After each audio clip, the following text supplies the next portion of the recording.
Hello!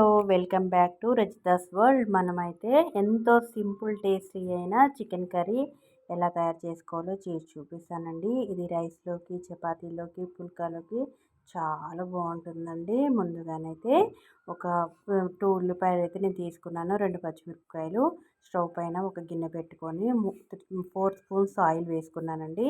ఈ oil అయితే నిన్న మెజెస్టిక్స్ చేసుకున్న ఆయిల్ అండి. వేస్ట్ చేయకుండా ఇలా వేసుకున్నాను. అది కొంచెం మంచిగా వేడయ్యాక కట్ చేసుకున్న ఉల్లిపాయలు అండ్ పచ్చిమిరపకాయలు వేసుకొని కొంచెము కలుపుకోవాలండి. ఇది మొత్తం కొంచెం కలుపుకున్న తర్వాత వాటిలోకి అయితే నేను ఒక గుప్పెడన్ని పుదీనా ఆకులు వేస్తున్నానండి. పుదీనా ఆకులు వేసుకున్న తర్వాత మంచిగా గోల్డెన్ బ్రౌన్ కలర్లోకి రాగానే దాంట్లోకి అయితే అల్లం పేస్ట్ వేసుకుందామండి. 1½ స్పూను పసుపు అయితే వేసుకుందాము. కొంచెం గరం మసాలా కూడా యాడ్ చేసుకుందామండి. కొంచెం గరం మసాలా కూడా యాడ్ చేసుకున్న తర్వాత మొత్తం కలుపుకొని మనము శుభ్రంగా కడిగి పెట్టుకున్న చికెన్ అయితే మంచిగా ఇందులో వేసేసుకుందామండి. వేసేసుకొని ఒకసారి కలుపుకొని ఇంకా మూత పెట్టేసుకుందామండి.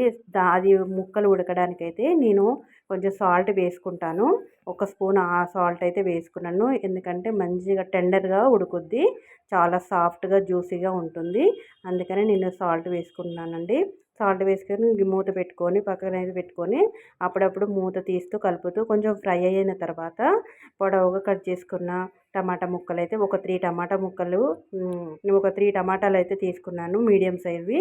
అవి కూడా వేసుకొని ఇంకొంచెం సాల్ట్ వేసుకొని మూత పెట్టేసుకొని అవి కూడా కొంచెం మంచిగా మెత్తగా ఉడికిపోయాక మొత్తం అంతా కలుపుకొని దాంట్లోకి అయితే నేను 1 కేజీకి ఒక 4 స్పూన్స్ అయితే ఆయిల్ వేస్తుంది. సారీ అండి, 4 స్పూన్స్ అయితే నేను కారం వేసుకుంటాను. 1½ స్పూన్ అయితే నేను ఉప్పు వేసుకున్నానండి. మొత్తం మీ రుచికి తగ్గట్టు మీరు చూసుకోండి. ఎందుకంటే నేను అప్పుడప్పుడు కూడా వేస్తున్నా, ఇంత వేస్తుంది ఏందని మీరు అనుకోవచ్చు. నాకు రుచికి తగ్గట్టు నేను వేసుకున్నాను. తర్వాత మొత్తం కొంచెం కారం ఉడికినాక ఒక గ్లాస్ వాటర్ అయితే యాడ్ చేసుకున్నాను. యాడ్ చేసుకున్న తర్వాత మంచిగా కలుపుకొని ఒకసారి మూత పెట్టేసుకొని మంచిగా ఒక 10 మినిట్స్ కాగానే ఆయిల్ పైకి వచ్చే వరకు ఉడికించుకొని కొత్తిమీర చల్లేసుకుంటే అంతేనండి. ఎంతో సింపుల్ టేస్టీ అయిన చికెన్ కర్రీ అయితే రెడీ అవుతుంది. చివరిలో కొంచెం అయితే గరం మసాలా కూడా యాడ్ చేసుకోవాలండి. ఇంతే, చాలా టేస్టీగా ఉంటుంది. మీరు కూడా ట్రై చేయండి. సబ్స్క్రైబ్ చేసుకోండి.